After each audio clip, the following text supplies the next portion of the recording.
An introduction to how editing works under the 2025 SAG-AFTRA Commercials Contract.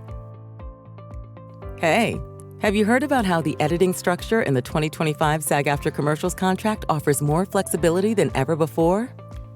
In 2022, the contract was modernized in partnership with SAG-AFTRA and the Joint Policy Committee to help keep pace with trends in the media and advertising industries. One of the key changes was the introduction of a flexible editing structure.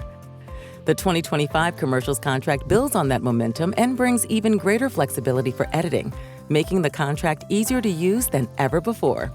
You may be asking, why do I need to know this?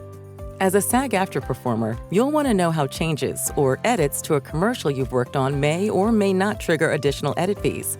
And as an advertiser or agency, you may want to know the parameters around editing so you can better estimate talent costs, execute creative, and modify a commercial.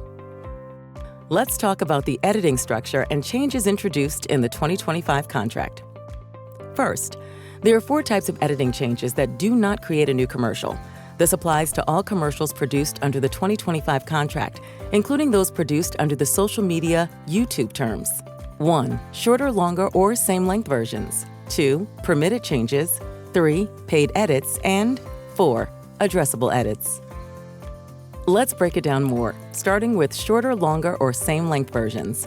The 2025 Commercials Contract introduced changes to the types of versions created based on length of version. The contract now includes same-length versions in addition to shorter and longer versions. Within this editing change, there are still 3 elements to note. 1. The length of the versions. 2. The material you can include in the versions. And 3. The payment structure for performers that appear in different versions. Let's start with the length of versions and the material you can include in them. The 2025 contract still offers the ability to make an unlimited number of shorter or longer versions of a commercial, which also extends to same-length versions as well. For example, you can take a 30-second commercial and create a 10-second version, a 45 or 60-second version, or even another 30-second version. Really, any length you choose. Although you need to ensure the footage used is from the same production and the same script and storyboard. For advertiser record-keeping and transparency purposes, an advertiser who is shooting a 30-second commercial can provide the script and storyboard of other versions to a performer.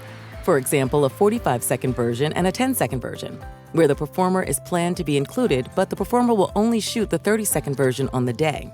Okay, now let's talk about the third element, the performer's payments as it pertains to the edits being done, which has not changed in the 2025 Commercials Contract from 2022. Meaning, payment for principal performers is still based on the number of versions they appear in. And for each principal performer, the first and second versions beyond the original commercial are included at no additional cost. The third, shorter, longer, or same-length version triggers payment of a session fee. And every additional version thereafter triggers a payment of 30% of a session fee. Remember, fees follow the performer and not the commercial. This means the fees are based on the number of shorter, longer, or same-length versions of the commercial a performer appears in, and not the total number of shorter, longer, or same-length versions of the commercial. A producer may also submit a commercial to an advertiser's advertising library or another similar asset management platform for the purpose of allowing the advertiser or its other agencies to create either of the following: A. Unlimited shorter, longer, or same-length versions for use in traditional digital by paying each principal performer 4 session fees for these editing rights during the maximum period of use, or MPU. Or B. Unlimited edits for use in traditional digital by paying each principal performer 7 session fees for such unlimited editing rights during the MPU. Okay, let's jump to the second type of change you can make that does not constitute a new commercial: permitted changes, which are the same in the 2025 contract as in the previous version. Permitted changes include 1. Legal or network requirement changes, 2. Dealer and tag changes, 3. Rearrangement of on-camera material, 4. Changes to the off-camera message, 5. Foreign language voiceovers, 6. Special offers and promotions, 7. Supers, 8. Change of the voiceover or music, and 9. Changes to the product and the nature of a tag, as long as they are from the same product line or variant of the product. All right, let's jump to the next type of change that does not constitute a new commercial: paid edits. In the 2025 Commercials Contract, there are still 2 scenarios which result in principals receiving paid edit fees.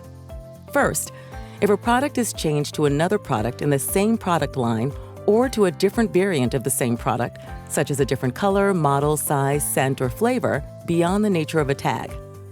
Second, if the edit changes the setting or adds an additional setting during the same production via CGI or green screen. Now let's look at an example of how paid edits work for performers. Again, imagine we're using the same 30-second commercial example, but this time we have a product change. If all the performers appear in the first edit, a session fee is triggered for all. But if a setting change occurs in the second edit and only on-camera 1 and VO performers appear, those two are paid 75% of the session fee. But now, the same commercial is adjusted in post-production to change the season from spring to fall, and all 3 on-camera performers are shown in different wardrobe. Remember, session fees were paid to performers to shoot the change at the time of production, and fees are based on the number of times a performer is present in a paid edit, and not by the number of paid edits alone. This means that the on-camera 1 and VO performers receive 50% of a session fee, while the on-camera 2 and on-camera 3 performers receive 75% of the session fee because this is only their second appearance in a paid edit. And as you can see in the chart, any additional paid edits after the third triggers a payment of 30% of the session fee. Okay, now for the last editing type, addressable edits. Commercials can be edited to create addressable campaigns with the payment of an addressable edit fee. Before we get too far, you may be asking, what's an addressable commercial?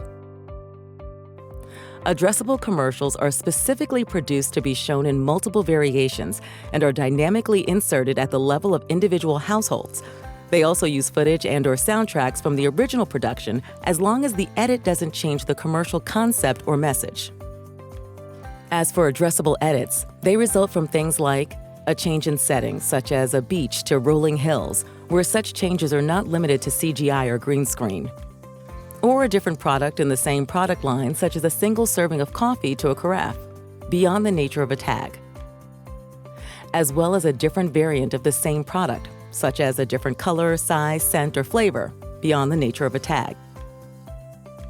And elements other than the product may be edited to show a different element, such as a surfboard in a car commercial replaced with a snowboard, or changing the gender of a driver in a car commercial. Let's now return to addressable edit fees mentioned earlier. Here's how it works. On and off-camera principals, as well as extras appearing in addressable edits, will be paid the following fees. On-camera principals receive a one-time fee equal to 200% of the on-camera session rate. Off-camera principals receive a one-time fee equal to 200% of the off-camera session rate and an additional 50% of the off-camera session rate each edit they are required to render services for.